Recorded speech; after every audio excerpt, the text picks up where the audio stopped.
china was so delicate. She always admonished us when doing dishes after Sunday dinner. Be careful, don't break them. Those handles are fragile. But yesterday, clearing the last of her things from the house, Sam dropped the whole stack.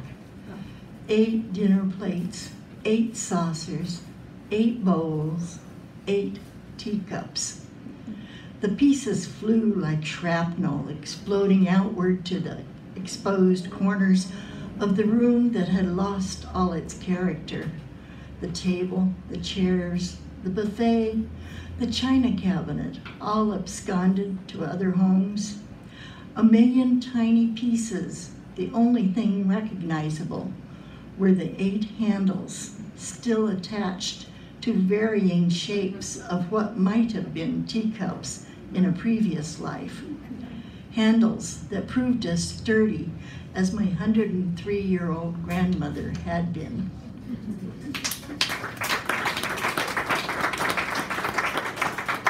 And since we're in Unite Place, and I grew up here, so this is all my neck of the woods, as you'd say. And my dad worked at the hardware store just down the street, which is no longer thanks to the fire at Greens, but he was a true hardware man. So this is for my dad and for Unite Place. What could you possibly need? Are you in need of a 2-penny nail, a 6-volt battery, a 10-foot ladder? Are you in need of the mechanical workings of a 2-leaf table, nuts and bolts included? Are you in need of a crystal doorknob or the brass key plate to sit behind it? Are you in need of a jar full of straightened roofing nails, cleaned of any remnants of pitch? If you are in need of any item one might find in an honest-to-goodness, old-fashioned hardware store, come to my garage with no car, which used to be my father's garage, which also had no car. We have it all.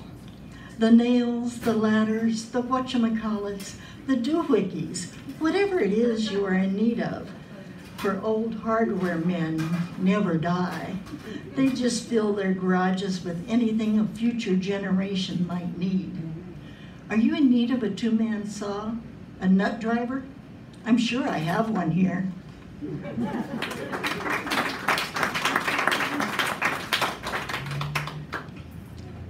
And I was challenged one time to write about the ghost who might come to live in my house if I could pick one.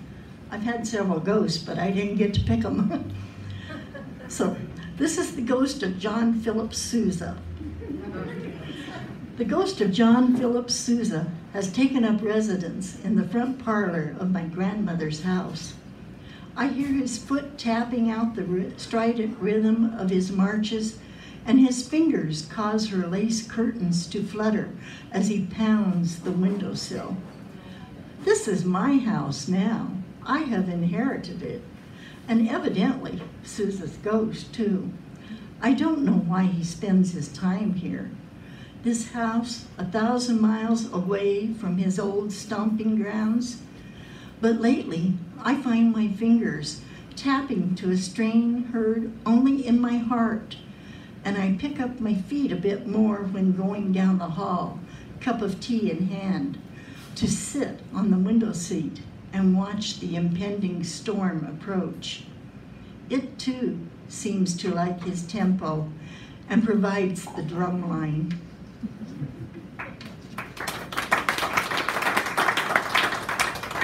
Thank you. And this is another whimsical one. In one of William Stafford's poems, he had the line, "I have woven a parachute out of everything broken." Seems to be a theme in this bunch of poems of broken things.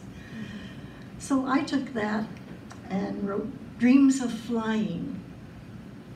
The first night, it was Nan's umbrella, but its 2 broken ribs let the rain slick its handle. I couldn't hold on. The plastic grocery sack balloon nicely for a minute. Then halfway home, the tiny hole expanded and everything fell. The third night, I hung from an eagle's talons, but he grew tired of carrying a dead weight. I was left holding a toenail. Thank heavens my blanket entangles me, its corners tied into a knot. We land in a rumpled pile by morning's light. Thank you. This is another Unite Place poem. It's my lament about West Lynn is taking over everything. And as much as I love West Lynn campus, I'm beginning to get a little perturbed. Where the grandmothers once lived. I used to have families, homes, children playing, but they took all that away, banished the children's laughter, their dancing feet to other neighborhoods, bulldozed the houses and front lawns, buried them under concrete, painted white lines across the fish pond and through Grandma Orphe's living room, tore out the roses and orchids, the arbors and winding paths of Grandma Spivey's magic garden. When old friends come to visit, they are forced to park between the lines in Grandma Kinnaman's kitchen, but offered no coffee or fresh-baked apple strudel. I am left without character, just a blank slab of concrete that offers no stories of my past. My children have scattered to the far corners of the earth, and on the rare occasions they do come home, they pass me by with a sad shake of the head. Perhaps a tear or two will fall on the sun-baked cement, only to dry away without leaving a mark. I used to be alive, bustling with activity, but now only strangers step on me, scurrying off to their meetings, their footsteps fading into nothingness like I have become.